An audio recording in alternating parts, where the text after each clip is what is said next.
Hello students, आज BSc fourth semester की एक नए टॉपिक एंडोमेम्ब्रेन सिस्टम के बारे में हम डिस्कस करेंगे कि एंडोमेम्ब्रेन सिस्टम क्या होता है। अभी तक हम लोगों ने cell organelles, plasma membrane, cellular interactions, ये सारी चीजें क्या होती हैं इसके बारे में डिस्कस किया हुआ था। एंडोमेम्ब्रेन सिस्टम नाम से ये चीजें नई लग रही होंगी, लेकिन अभी तक हम लोग सेल पढ़ते थे, सेल ऑर्गेनेलीज पढ़ते थे जो कि साइटोप्लाज्म में प्रेजेंट होता था, न्यूक्लियस प्रेजेंट होता था और उसका स्ट्रक्चर और अलग अलग उसकी क्या फंक्शंस होते हैं उसके बारे में पढ़े थे। लेकिन ये जब फंक्शन, ये सारे सेल ऑर्गेनेलीज आपस में जब इंटरकनेक्ट होते हैं तो क्या फंक्शन रोल करते हैं या क्या फंक्शन परफॉर्म करते हैं सेल में किसी एक स्पेसिफिक फंक्शन को। तो जब ये आपस में इंटरकनेक्ट हो जाएंगे, ठीक है, आपस में काम करने लगेंगे, पूरे एक काम को करने के लिए कई सारी जब सेल ऑर्गेनेलीज इन्वॉल्व होंगी तो एक सिस्टम का फॉर्मेशन करती हैं जो कि कहाँ होता है, सेल के अंदर। इसीलिए लिखा है कि एंडोमेम्ब्रेन, मेम्ब्रेन्स जो सेल मेम्ब्रेन है उसके अंदर जो सिस्टम परफॉर्म हो रहा है उसको हम लोग एंडोमेम्ब्रेन सिस्टम कहते हैं। इसमें सेल ऑर्गेनेलीज और स्पेशली ऐसी ऑर्गेनेलीज इन्वॉल्व होती हैं जिसमें मेम्ब्रेन पाई जाती हैं। जनरली जितने मेम्ब्रेन पाई जाएंगी सेल ऑर्गेनेलीज में वही हमारे एंडोमेम्ब्रेन सिस्टम में जो भी उसका रोल होगा उसको प्ले करेंगी। तो देखते हैं कि एंडोमेम्ब्रेन सिस्टम क्या होता है। Endomembrane system is a group of membranes and organelles in eukaryotic cells that work together to modify, package and transport lipid and proteins. Endomembrane system क्या होता है कि एंडोमेम्ब्रेन सिस्टम ऐसी सेल ऑर्गेनेलीज जिसमें membranes पाई जाती हैं, ठीक है, वो उनका आपस में इंटरकनेक्शन होता है जो कि एक फंक्शन को परफॉर्म करती हैं। और ये जितने भी एंडोमेम्ब्रेन सिस्टम होंगे वो हमेशा यूकैरियोटिक सेल्स में ही प्रेजेंट होंगे। प्रोकैरियोटिक सेल्स में एंडोमेम्ब्रेन सिस्टम जैसा कोई भी फंक्शन नहीं पाया जाता है, ठीक है। तो ये हमारा मेन टॉपिक है कि यूकैरियोटिक सेल्स में ही सिर्फ एंडोमेम्ब्रेन सिस्टम पाई जाएंगी और ये आपस में किसके थ्रू जुड़ी रहेंगी, ऐसे ऑर्गेनेलीज जिसपे मेम्ब्रेन्स प्रेजेंट होती हैं, ठीक है। और इसका क्या काम होता है कि ये कोई भी मॉलिक्यूल उसमें सिंथेसाइज हो रहा है सेल के अंदर तो उसको मॉडिफाई करेंगी, उसकी पैकेजिंग का काम करेंगी, साथ ही साथ उसको ट्रांसपोर्ट करने का काम करती हैं कि एक जगह से कोई चीज बन रही है, सिंथेसाइज हो रही है तो दूसरी जगह पे दूसरी सेल ऑर्गेनेलीज पे जा रही है तो वो सेल ऑर्गेनेलीज उसको क्या कर रहा है, पैक कर रहा है, फिर नेक्स्ट के पास जा रहा है जो उसको ट्रांसपोर्ट कर रहा है। और जनरली ये जो प्रोटीन्स होते हैं, सॉरी जो मॉलिक्यूल्स होते हैं वो लिपिड और प्रोटीन्स होते हैं एंडोमेम्ब्रेन सिस्टम में, जिसको सिंथेसाइज किया जा रहा है, जिसको पैक किया जा रहा है, जिसका ट्रांसपोर्टेशन किया जा रहा है, वो हमारे मेनली क्या होते हैं, लिपिड और प्रोटीन्स होते हैं। इन्हीं की पैकेजिंग, ट्रांसपोर्टिंग, मॉडिफिकेशन, ये सारी चीजें एंडोमेम्ब्रेन सिस्टम में हम लोग पढ़ेंगे। नेक्स्ट क्या है, organelles include the nuclear envelope, endoplasmic reticulum, ठीक है, Golgi apparatus, lysosomes, vesicles and the plasma membrane. Plasma membrane यहाँ पे अलग से इंक्लूड किया गया है। जो मेन हमारी एंडोमेम्ब्रेन सिस्टम में मेनली सेल ऑर्गेनेलीज होती हैं वो है nuclear envelope, endoplasmic reticulum, Golgi apparatus, lysosomes and vesicles.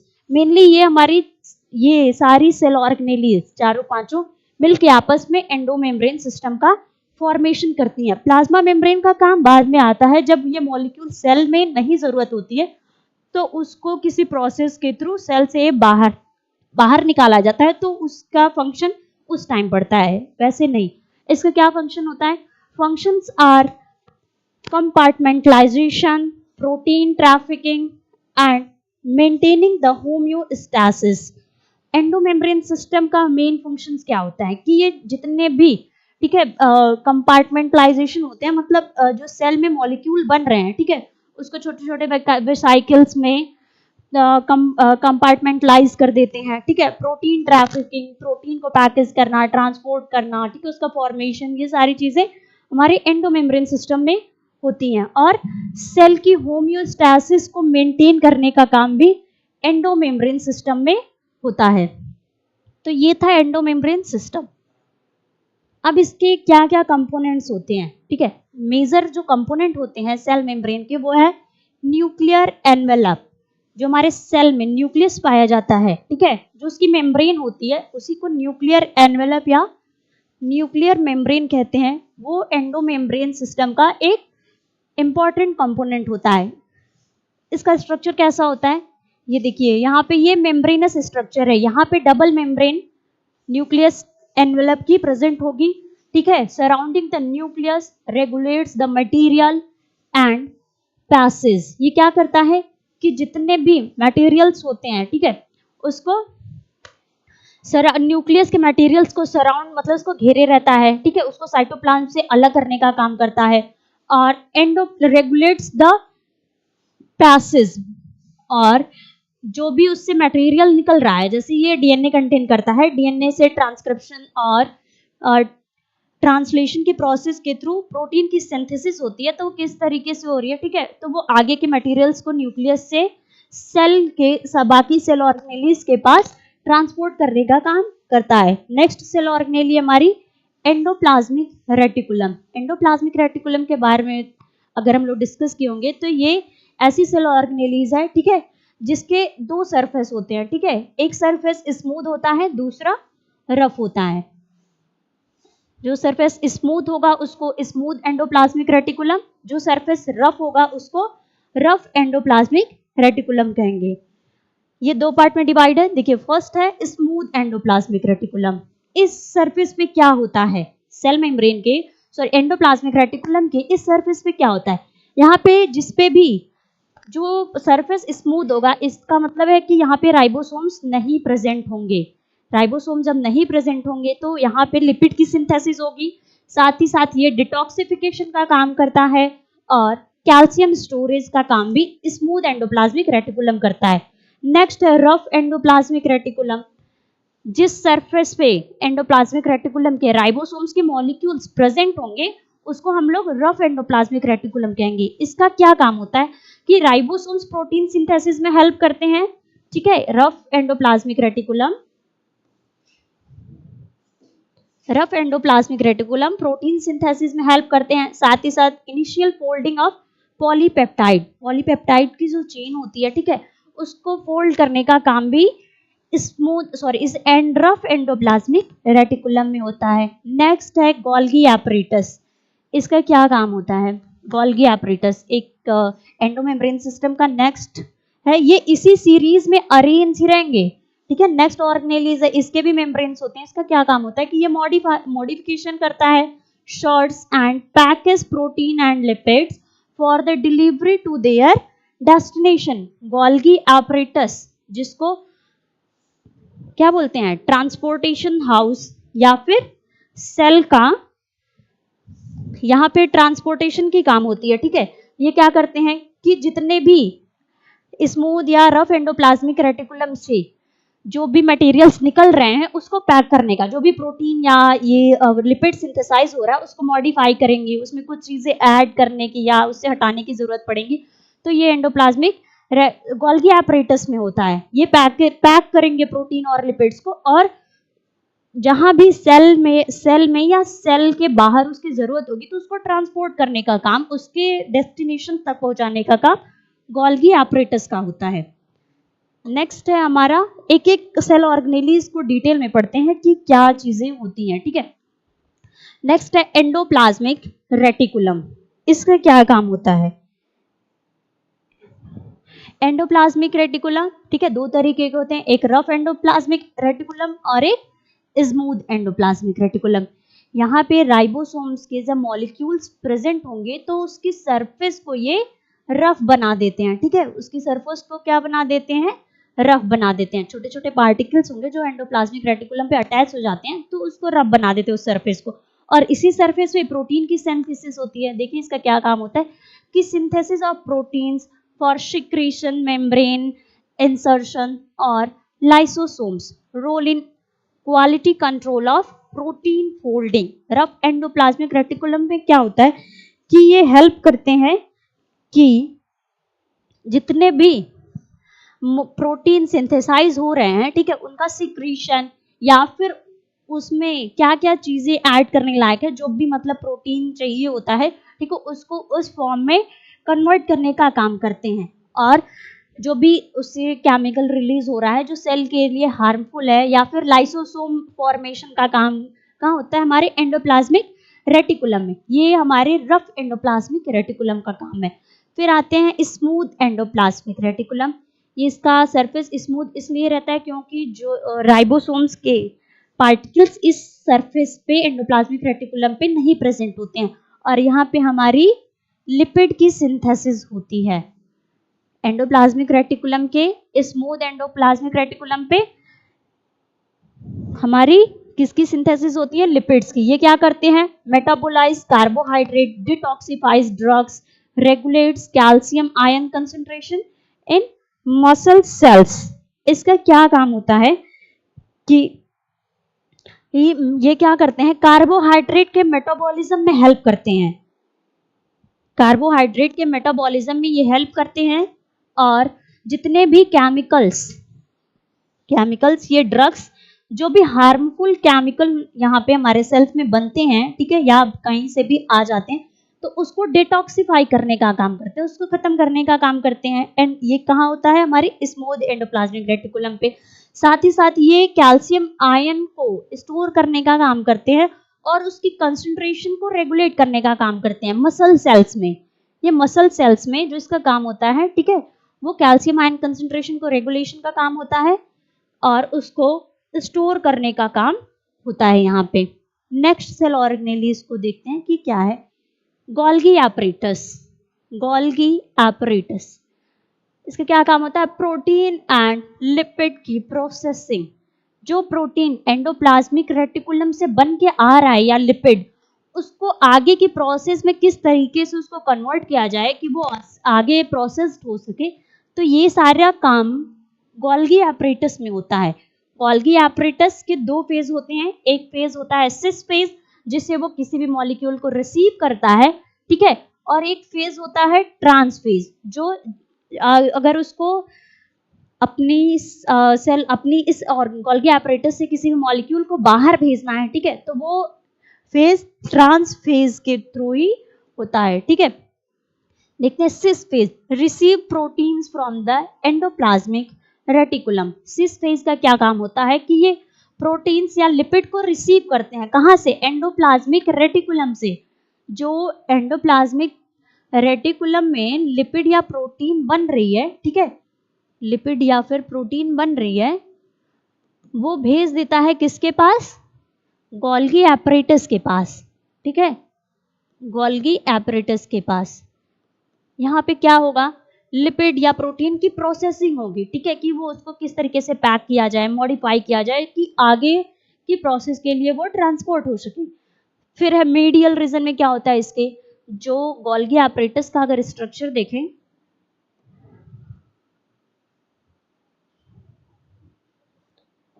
Golgi apparatus, ठीक है, कुछ इस तरीके के आपको स्ट्रक्चर दिखेंगे।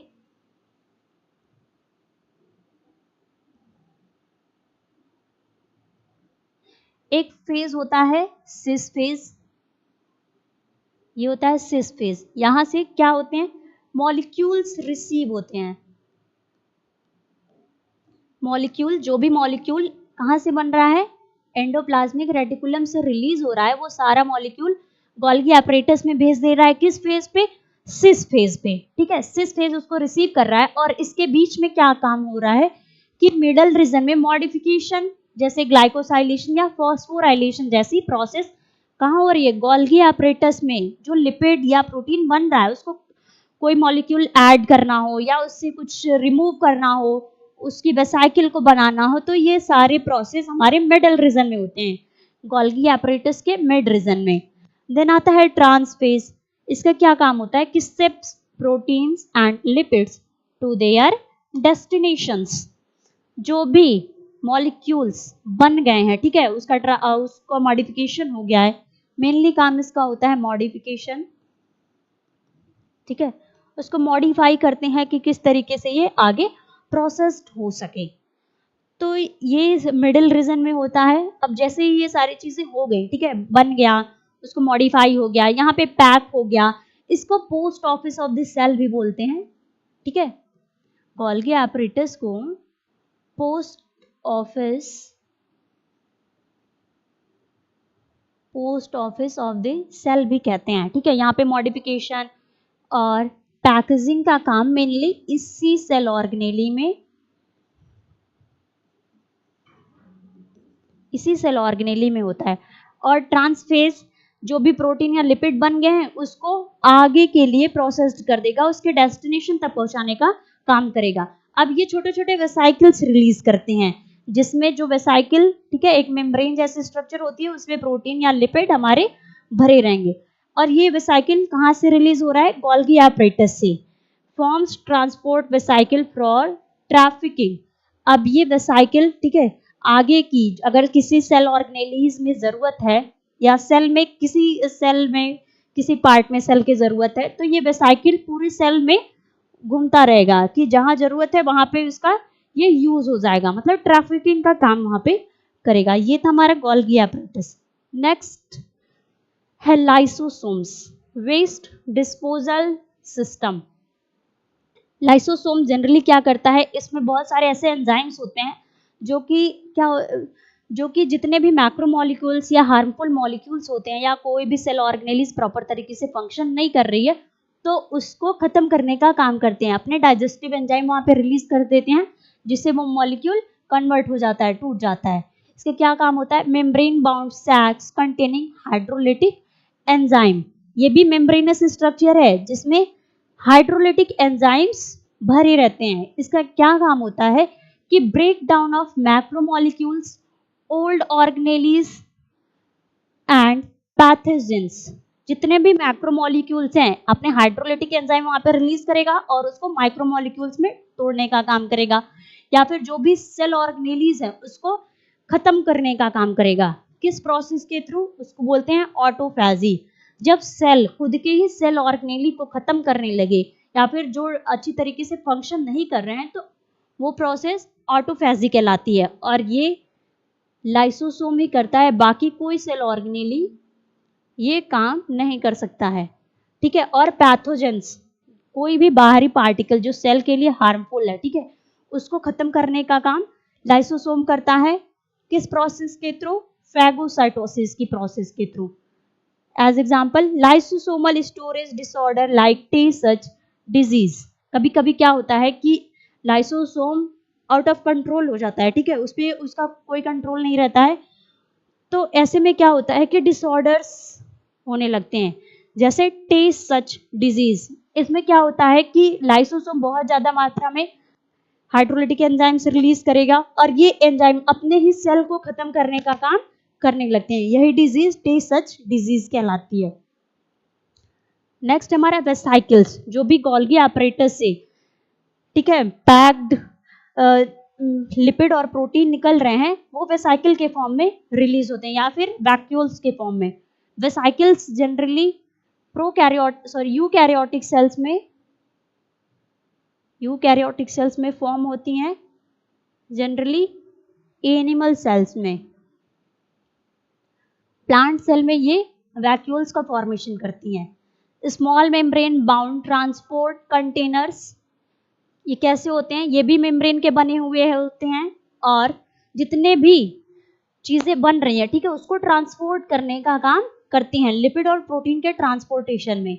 नेक्स्ट है move molecules between the cellular location endoplasmic to Golgi apparatus etcetera. अब ये वेसाइकल्स जो भी एंडोप्लाज्मिक रेटिकुलम से रिलीज हो रहा है, ठीक है, प्रोटीन या लिपिड, वो भी हमारा वेसाइकल के फॉर्म में ही रिलीज हो रहा है। और यही वेसाइकल, ठीक है, ये वेसाइकल गोल्गी एपरेटस को भेज रहा है, फिर वो वेसाइकल रिलीज कर रहा है जो कि पूरे सेल में घूमता है या फिर वैक्यूल्स बनाता है। ये किस में होते हैं? Larger in plant cell serve as a storage compartment maintaining the turgor pressure and storage of nutrients waste.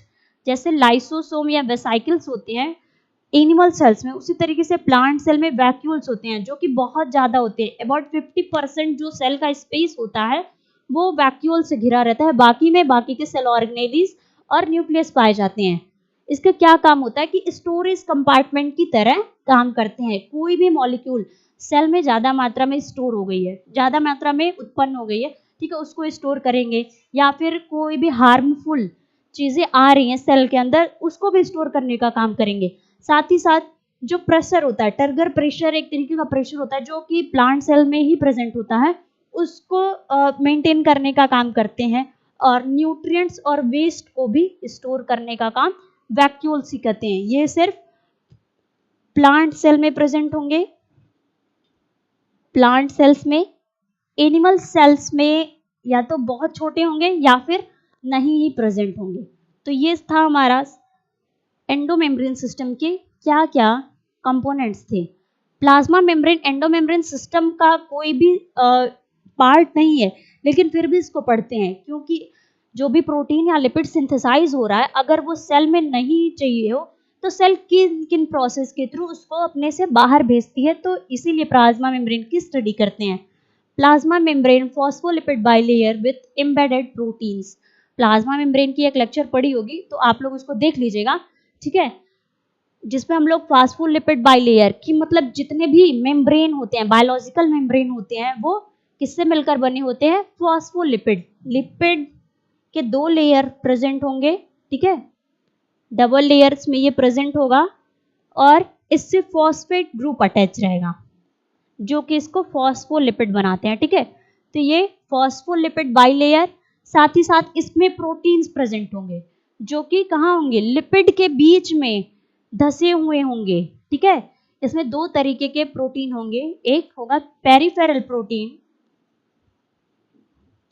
एक होगा इंटीग्रल प्रोटीन।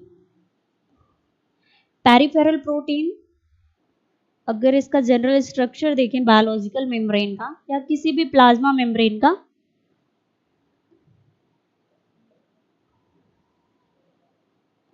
तो ये आपको इस तरीके का दिखेगा कि यहाँ पे लिपिड के 2 लेयर्स प्रेजेंट हैं, ठीक। साथ ही साथ यहाँ पे प्रोटीन्स भी बीच बीच में धसा हुआ आपको मिलेगा। और इसमें जो प्रोटीन किसी भी बायोलॉजिकल मेम्ब्रेन में पाया जाएगा वो 2 तरीके का, एक होगा पेरिफेरल और एक इंटीग्रल प्रोटीन। पेरिफेरल प्रोटीन जो लिपिड के ऊपर साइड में प्रेजेंट होगा, ठीक है, उसके पेरिफेरी पे प्रेजेंट होगा तो उसको पेरिफेरल प्रोटीन कहेंगे। और जो प्रोटीन लिपिड के बीच में एम्बेडेड होगा उसको इंटीग्रल प्रोटीन कहेंगे। ये इसका डिटेल स्ट्रक्चर आपको फर्स्ट सेमेस्टर की जो सेकंड लेक्चर है प्लाज्मा मेम्ब्रेन उसमें आपको मिल जाएगा। इसका क्या फंक्शन होता है, exocytosis. Vesicles fuse with the membrane and release contents out the cell, important for neurotransmitter release and hormone secretion. Exocytosis ये क्या होता है, कोई भी मॉलिक्यूल जो सेल में सिंथेसाइज हुआ है अगर उसको सेल से बाहर भेजना हो तो जिस प्रोसेस का ये यूज करेंगे उसको बोलेंगे एक्सोसाइटोसिस। सेल से मतलब सेल के साइटोसॉल से कोई भी चीज, कोई भी पार्टिकल सेल से बाहर जा रहा है तो वो एक्सोसाइटोसिस की प्रोसेस के थ्रू ही जाएगा, ठीक है। ये क्या करते हैं, जो वेसाइकल्स गोल्गी अपरेटस से रिलीज हो रहे हैं सेल में घूम रहे हैं, अगर सेल ऑर्गेनेलिस को, न्यूक्लियस को या सेल मेम्ब्रेन को नहीं जरूरत है तो एक्सोसाइटोसिस की प्रोसेस के थ्रू जो सेल मेम्ब्रेन है उसके साथ फ्यूज हो जाएंगे, ठीक है। फ्यूज होके उसके जो भी कंटेंट्स मीन्स लिपिड या प्रोटीन जो भी वेसाइकल्स में पैक्ड होंगे वो सेल मेम्ब्रेन से अटैच होकर वहां पे फ्यूज हो जाएंगे और उस सेल मेम्ब्रेन के थ्रू सेल से बाहर निकल जाएंगे। और जनरली ये क्या होता है कि जो न्यूरोट्रांसमीटर न्यूरॉन्स होते हैं, ठीक है, उसके रिलीज में जैसे आयंस होते हैं या न्यूरोट्रांसमीटर्स को रिलीज करते हैं या फिर हार्मोन सिक्रीशन में इसका मेन काम होता है, किसका, एक्सोसाइटोसिस की प्रोसेस का। नेक्स्ट ये डायग्राम है हमारा एंडोमेम्ब्रेन सिस्टम का।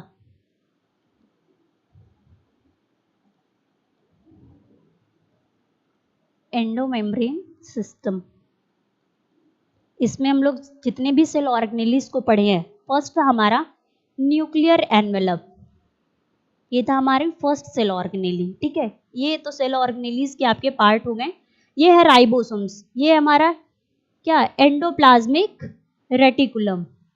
ये इसके 2 फेज हैं, एक स्मूथ एंडोप्लाज्मिक रेटिकुलम और जिस फेज पे आपको ये छोटे छोटे पार्टिकल्स दिख रहे होंगे ये है हमारा, यहां लिख देते हैं, रफ एंडोप्लाज्मिक रेटिकुलम। ये है रफ एंडोप्लाज्मिक, जिस भी सरफेस पे आपको ये एंडोप्लाज्मिक रेटिकुलम के छोटे छोटे ये व्हाइट पार्टिकल्स दिख रहे होंगे, ये राइबोसोम्स के पार्टिकल्स होते हैं जो कि एंडोप्लाज्मिक रेटिकुलम की मेम्ब्रेन्स पे अटैच्ड होते हैं, जो कि उसको रफ बनाने का काम करते हैं। फिर है स्मूथ एंडोप्लाज्मिक, ये नेट लाइक स्ट्रक्चर आप इतना देख रहे होंगे, ये है हमारा स्मूथ एंडोप्लाज्मिक रेटिकुलम।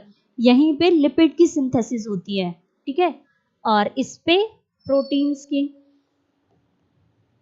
यहाँ पे प्रोटीन की सिंथेसिस होगी। फिर है सिक्रेटरी वेसाइकल्स, यहाँ से जो भी पार्टिकल्स रिलीज हो रहे हैं, ठीक है, वो वेसाइकल के फॉर्म में, इसी को सिक्रेटरी वेसाइकल्स कहा गया। यही वेसाइकल्स इससे भी रिलीज होंगे, इससे भी रिलीज होंगे, लेकिन इससे जो रिलीज होंगे वो हमेशा गोल्गी एपरेटस में जाएंगे। यहाँ पे देखिए लाइसोसोम्स भी प्रेजेंट है, और ये हमारा मेम्ब्रेनस स्ट्रक्चर है जो प्लाज्मा मेम्ब्रेन है, जो कि पूरे सेल ऑर्गेनेली के चारों तरफ पाया जाता है। अब ये न्यूक्लियस, यहाँ पे क्या जो डीएनए प्रेजेंट होता है, ठीक है, वहां पे इसकी ट्रांसक्रिप्शन की प्रोसेस होगी, जिससे एमआरएनए का फॉर्मेशन होगा, आरएनए स्ट्रैंड का, ये डबल हेलिक्स डीएनए का सिंगल हेलिक्स आरएनए में कन्वर्ट हो जाएगा, और यही आरएनए कहाँ चला जाएगा, एंडोप्लाज्मिक रेटिकुलम में, और यहीं पे प्रोटीन की सिंथेसिस स्टार्ट हो जाएगी। प्रोटीन की सिंथेसिस इसी में रफ एंडोप्लाज्मिक रेटिकुलम में स्टार्ट हो जाएगी। अब यहाँ पे लिपिड की सिंथेसिस अलग से हो रही है, लेकिन जहाँ जहाँ राइबोसोम्स प्रेजेंट है वहाँ पे प्रोटीन की सिंथेसिस, जो कि एमआरएनए आ रहा है एंडोप्लाज्मिक रेटिकुलम में, तो यहाँ पे प्रोटीन की सिंथेसिस स्टार्ट हो जाएगी। अब ये प्रोटीन फॉर्म होने के बाद उसमें क्या मॉडिफिकेशन की जरूरत है, क्या चीजें एडिशनल उसमें जोड़ने की जरूरत है, या वेसाइकिल में इसको स्टोर करने की जरूरत है, तो ये आगे भेज देगा किसके पास, ये है गोल्गी एपरेटस, इसके पास भेज देगा। ये गोल्गी एपरेटस, अभी इसके दो फेजेस के बारे में हमने स्टडी की थी, एक था सिस फेज, एक था ट्रांस फेज। ये है इसका सिस फेज, और ये है जहां से वेसाइकिल के फॉर्म में ये रिलीज हो रहा है, ये है इसका ट्रांस फेज।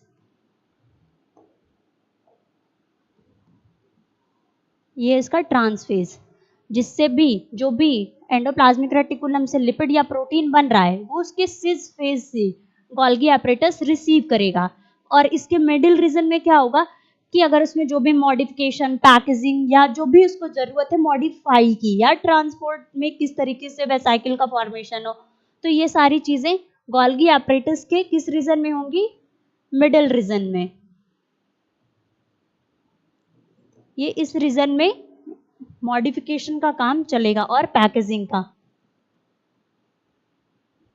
अब ये क्या करेगा, यहाँ पे अगर मॉडिफाई हो गया, वेसाइकिल का फॉर्मेशन हो गया, तो ये छोटे छोटे उसके अपने ट्रांस फेज से ये छोटे छोटे वेसाइकिल्स रिलीज करेगा।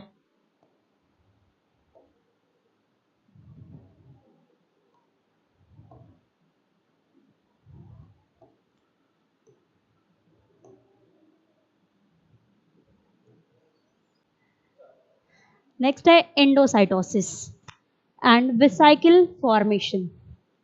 एंडोसाइटोसिस मीन्स क्या होता है, जब कोई भी मॉलिक्यूल सेल अपने अंदर ले रहा है, ठीक है, उसको एनगल्फ कर रहा है कोई भी बाहरी पार्टिकल्स, तो उसको बोलते हैं एंडोसाइटोसिस। एंडोसाइटोसिस में क्या होता है कि सेल इनगल्फ एक्सटर्नल सबस्टेंसेस, कोई भी सबस्टेंस, ठीक है, वो आयंस हो, कोई मॉलिक्यूल हो, कोई भी चीजें हो, लिपिड हो, प्रोटीन्स हो, कोई भी चीजें जब सेल इनगल्फ करता है, तो वो जिस प्रोसेस के थ्रू करता है उसको बोलते हैं एंडोसाइटोसिस। इसमें क्या क्या टाइप्स होते हैं, किन किन टाइप से ये चीजों को इनगल्फ करता है, अपने अंदर लेता है। तो नेक्स्ट फर्स्ट है फैगोसाइटोसिस। इसमें क्या करता है, कोई भी बाहरी पार्टिकल्स जब सेल इनगल्फ कर रहा है, तो वो प्रोसेस फैगोसाइटोसिस के थ्रू होगी। देन है पिनोसाइटोसिस, फ्लूइड इनटेक। पिनोसाइटोसिस को सेल ड्रिंकिंग भी कहते हैं, इसको सेल ड्रिंकिंग करते हैं जब कोई भी फ्लूइड या लिक्विड मटेरियल सेल अपने अंदर लेगा, ठीक है, ये भी है एंडोसाइटोसिस में ही आएगा, लेकिन इसको यहाँ पे हम नाम दे देंगे सेल ड्रिंकिंग या पिनोसाइटोसिस। फिर है रिसेप्टर मीडिएटेड एंडोसाइटोसिस। इसमें क्या होता है, कोई भी स्पेसिफिक मॉलिक्यूल्स, आयंस जो कि इन दोनों प्रोसेस के थ्रू सेल के अंदर नहीं आ पा रहे हैं, तो वो रिसेप्टर मीडिएटेड एंडोसाइटोसिस की प्रोसेस के थ्रू सेल उसको इनगल्फ करने का काम करेगा।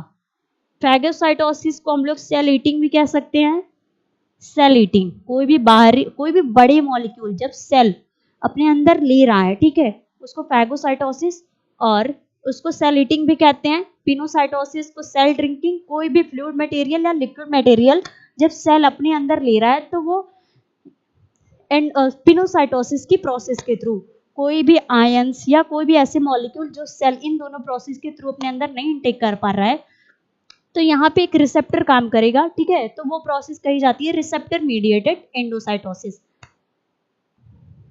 अब एक समरी देख लेते हैं कि एंडोमेम्ब्रेन सिस्टम का मेन फंक्शन क्या होता है और इसके सेल ऑर्गेनेलिज क्या क्या हैं।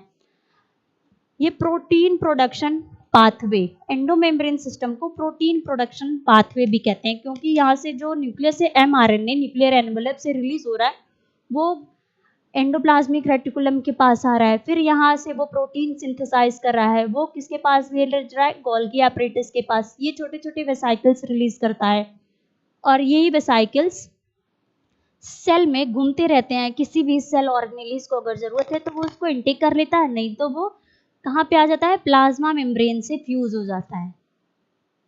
प्लाज्मा मेम्ब्रेन से फ्यूज हो जाता है। DNA transcription in the nucleus, जो न्यूक्लियर एनवेलप हम लोग पढ़े हैं कि न्यूक्लियर एनवेलप क्या काम करता है एंडोमेम्ब्रेन सिस्टम में, तो इसमें डीएनए का ट्रांसक्रिप्शन होता है जिसमें डीएनए mRNA में कन्वर्ट होता है। इसका जो डबल हेलिकल स्ट्रक्चर होता है वो एक सिंगल स्ट्रैंड में कन्वर्ट हो जाता है। तो यहाँ से mRNA रिलीज होगा, वो किसके पास जाएगा, वो जाएगा रफ एंडोप्लाज्मिक रेटिकुलम पे। Protein synthesis on rough endoplasmic reticulum, ये mRNA एंडोप्लाज्मिक रेटिकुलम के रफ सरफेस पे आएगा और यहीं पे प्रोटीन की सिंथेसिस होगी और ये प्रोटीन यहाँ पे सिंथेसाइज होने के बाद चला जाएगा गोल्गी एपरेटस में। किसके लिए, transportation to Golgi for modification. यहाँ से प्रोटीन का ट्रांसपोर्टेशन गोल्गी एपरेटस में हो जाएगा। गोल्गी एपरेटस उसको मॉडिफाई करेगा, पैक करेगा, कोई भी एडिशनल चीजें उसको में जोड़ने का काम करेगा, या फिर कोई भी पॉलीपेप्टाइड की चेन हो या फिर कोई अलग एमाइनो एसिड हो, ठीक है, उन सब को जोड़ने या रिलीज करने का काम गोल्गी एपरेटस में होता है और साथ ही साथ पैकेजिंग का काम भी ये करता है। अब ये पैक होने के बाद छोटे छोटे वेसाइकल्स रिलीज करता है जिसमें लिपिड और प्रोटीन्स भरे हुए होते हैं। वेसाइकल ट्रांसपोर्ट प्रोटीन्स, इसमें प्रोटीन या लिपिड भरे हुए होंगे और यही प्रोटीन और लिपिड सेल में पूरी सेल वेसाइकिल के फॉर्म में सेल में घूमेंगे और सारी सेल ऑर्गेनेलिज के पास जाएंगी। अगर किसी भी सेल ऑर्गेनेलिज को, ठीक है, अगर उसको जरूरत है किसी भी तरीके के अपने सेल में मॉडिफिकेशन करने की या उसमें अपनी मेम्ब्रेन को अच्छी तरीके से बनाए रखने में, तो ये वेसाइकिल सारी सेल में घूमता रहेगा। अगर वहां पे नहीं उसकी जरूरत होगी तो वो अब सेल मेम्ब्रेन से फ्यूज हो जाएगा और वो फ्यूज होने के बाद वेसाइकल्स के में अंदर जो भी पार्टिकल्स भरे होंगे वो वहां से रिलीज हो जाते हैं। तो ये थी आज आपकी क्लास एंडोमेम्ब्रेन सिस्टम के बारे में। इसमें कुछ सेल ऑर्गेनेलिज और कुछ ऐसे सेल ऑर्गेनेलिज हैं जो एंडोमेम्ब्रेन सिस्टम का पार्ट नहीं है, जैसे माइटोकॉन्ड्रिया, पेरोक्सिसोम्स, क्लोरोप्लास्ट तो प्लांट सेल की है, बाकी माइटोकॉन्ड्रिया और पेरोक्सिसोम इन सब का काम अलग होता है। ये किसी भी तरीके से एंडोमेम्ब्रेन सिस्टम में इन्वॉल्व नहीं होते, इसलिए इसकी स्टडी एंडोमेम्ब्रेन सिस्टम में नहीं करते हैं। प्लाज्मा मेम्ब्रेन की भी स्टडी हम लोग एंडोमेम्ब्रेन सिस्टम में नहीं करते हैं, लेकिन जो वेसाइकल्स अनयूज्ड रह जा रहा है सेल में, आगे वो किस तरीके से सेल के लिए सेल से बाहर जा रहा है, तो इसलिए प्लाज्मा मेम्ब्रेन को इसमें इंक्लूड किया गया है। मतलब बस एक स्टडी के लिए कि जो वेसाइकल ज्यादा मात्रा में बन जा रहे हैं या प्रोटीन या लिपिड, तो सेल आगे कैसे प्रोसेस्ड होगा सेल के थ्रू, तो यही वेसाइकल फ्यूज हो जाएंगे, तो इसलिए प्लाज्मा मेम्ब्रेन की यहाँ पे जरूरत पड़ती है। नेक्स्ट क्लास में एक नए टर्म के साथ फिर बीएससी फर्स्ट सेमेस्टर की क्लास रहेगी आप सबकी। तब तक के लिए धन्यवाद। बने रहिए हमारे यूट्यूब चैनल के साथ और वीडियो को लाइक और सब्सक्राइब और शेयर करना ना भूलें। Thank you.